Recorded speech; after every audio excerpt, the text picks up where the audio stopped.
Yeah, for this we're going to have to use the kinematic equations. So that is the easiest one to use in this stance is the Vf first final velocity equals to initial velocity plus at.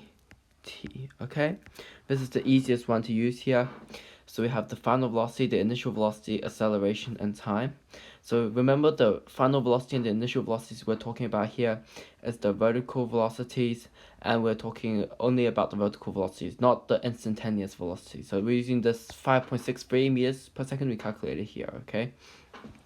So you know at the top of the flight, the vertical velocity will be 0, okay? So we're going to say final velocity equals to 0, and we're going to say initial vertical velocity equals to 5.63 as calculated here.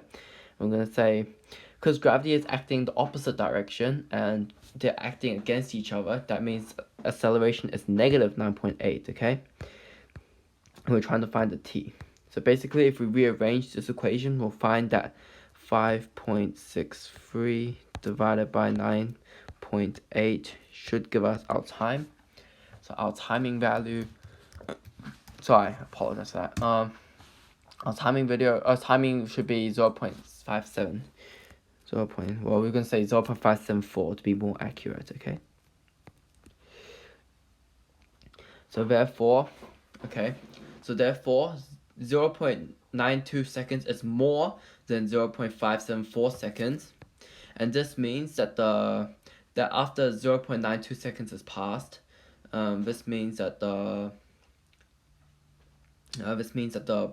ball has already reached its maximum height and it's already starting to fall, okay? That's basically what it's saying. So now we're going to figure out how much distance. Okay, we're going to continue at the back of the page, okay? We're going to say continue here, okay? So we're going to say that we're going to try to find the distance traveled by the ball. So the vertical distance traveled by the ball from the starting point to the highest point, okay? So the vertical distance. So how high is the ball at the highest position? That's basically what I'm trying to say here. Okay, so how are we going to do that? So we know what acceleration is. Acceleration is negative 9.8. We know VI equals to 5.63. We calculated that. VF equals to 0. And we have T equals to 0.54. Not 54, 574, sorry, 574. And we're trying to find the distance. So distance equals to question mark. So because you have all four of these acceleration, initial velocity, final velocity, and t equals and time, you can pick between you can either choose d equals to v initial velocity plus final velocity divided by 2 times by t, or you can use d equals to initial velocity times by t plus half at squared, okay? So we're just going to be using d equals to vi plus vf. I find this one a bit more easier to use, so I prefer this one. So d equals to 5.63. Final velocity is 0, so plus 0, so just basically 5.63 divided by 2 times 0.574. Okay, so we're going to plug this into our calculator right here. I'm going to plug this in and see what we're going to output as our result. Okay, so its output D equals to 1.62 meters. And how high was the thing? How high was it? Okay, so it's 1.35 meters, okay? So the distance at the highest point equals to 1.62 meters. So now we're going to try to find about the distance that the ball has traveled downwards after it has reached the maximum distance to the point where it has traveled 3 meters horizontally. So we're going to come back to our 0.92 seconds that we got at the start. So that's 0.92 seconds. So basically we're trying to find the height of the ball after 0.92 seconds has passed of the fly of the ball, okay? So we figured out it takes 0.574 seconds to reach the maximum height. So we're going to say 0.92 minus 0.574 So I'm going to say 0.92 minus 0.4. That gives us 0.346 seconds. Okay. So basically we have that means this is the amount of time that the ball falls for after it reaches the maximum height. Okay. So that's the amount of time after the ball reaches the maximum height that we have to account for. Okay. So now we're trying to find the distance traveled by the ball from the maximum height to t equals to 0.92 seconds. So we found out that finding out that so we're gonna find out how high is the ball 0.35 seconds after it reached the maximum height and 0.92 seconds from the start of the flight. Okay, so here we go. So we can say that, so now the initial velocity is 0. The initial velocity is 0 because the ball has stopped at the halfway point, so initial vertical velocity is 0. And we're using vertical velocity because we're trying to find the vertical distance, okay, not the horizontal distance. So we have to get that clear.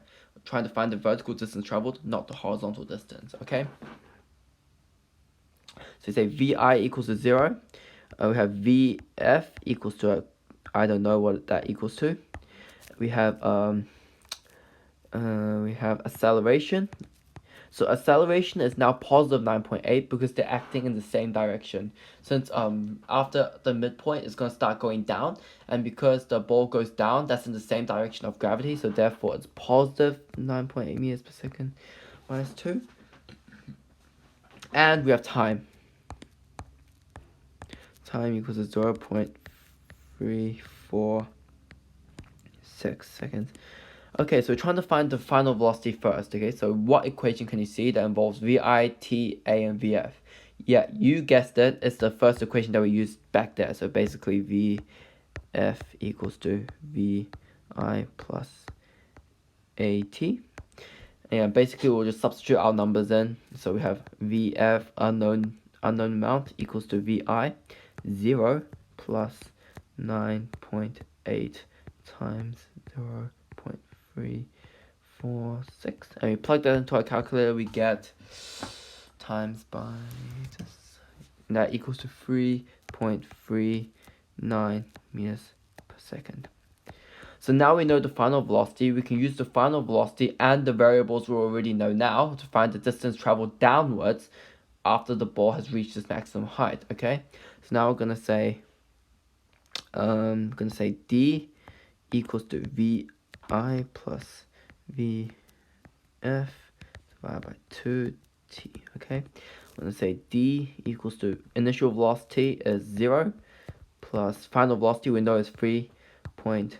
We're going to divide this by 2, and we can times it by the time, which is 0.34. Sorry about that. Sorry about that. Hopefully you can still see that. So basically we can plug this into our calculator. So 3.39 divided by 2 times 0.346. So the ball travels, so D, what am I doing? Okay, so we get D equals to 0.59 meters. So therefore, this is the amount of distance that the ball travels downwards after it has reached its maximum height. So like for example, like to all the tennis people, if you're watching this, basically if you hit a tennis ball, it's gonna go up, it's gonna go up, it's gonna go up, then eventually it's gonna come back down again. Okay, so basically when the ball is at that highest point, the vertical velocity is 0. And then after the vertical velocity is 0, gravity will begin to accelerate the vertical velocity back down, and it's at the rate of 9.8 meters per second per second. Okay, so the ball is gonna start gaining speed downwards. So therefore, because the velocity is acting downwards, that means the ball is gonna start traveling downwards at a certain distance. So basically, at the start, we figured out that the ball will cover three. So at the start of the basketball, in this question we found out that the ball will cover 3 meters in the distance or in the time of 0.92 seconds. So basically, we're trying to find the height of the ball at 0.92 seconds in the flight, so we can see whether or not it will reach the hoop. Okay, so basically that's pretty much what this question was. So now we found out the distance traveled downwards by the ball after it has reached its maximum height is 0.59 meters. We know the distance at the maximum height. The distance at the maximum height was 1.62. So we're going to say 1.62 minus 0.59. The reason it's minus because the ball was 1.62 meters above the air, and now it has traveled downwards by 0.59 meters, meaning the new distance is 1.62 minus 0.59, okay? So 1.62 minus 0.59 gives us 1.03 meters, okay? So you see here, and now we have to make one last statement, so we come back to here. So you see the height of the hoop was actually 1.35 meters high, and because we calculated that the ball is only I think it was 1.03 meters above the air, and the height of the hoop is 1.35 meters above the air, that means the ball is not high enough to reach the goal, and therefore Hillary has missed her shot. Okay, so therefore that's your final statement. So saying because the height of the ball is 1.03 meters and that is less than 1.35 meters, therefore the ball will not reach the hoop. So basically that's your last statement here. So basically I'll explain this one last time. So you have the 3 meters horizontally. We figured that the ball will cover 3 meters in 0.92 seconds. So basically we're trying to find the height of the ball at 0.92 seconds. We figured out that the ball reaches its maximum height at about 0.53 seconds, and then we use the remaining time of the 0.92 seconds, which is about 0.346 seconds, and we're going to use that to find the amount of distance traveled downwards, and then we're going to subtract it by the maximum height to find the height at 0.92 seconds, and the final answer is less than 1.35 meters, and therefore the ball is a missed shot. Okay, so important to state. Final statement here. We're gonna say that the final height of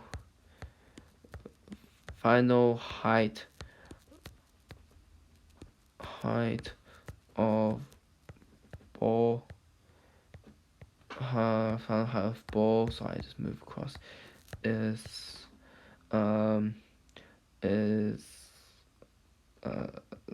than 1.35 meters. Final height of the ball is less than 0.35 meters. We're just gonna write here. So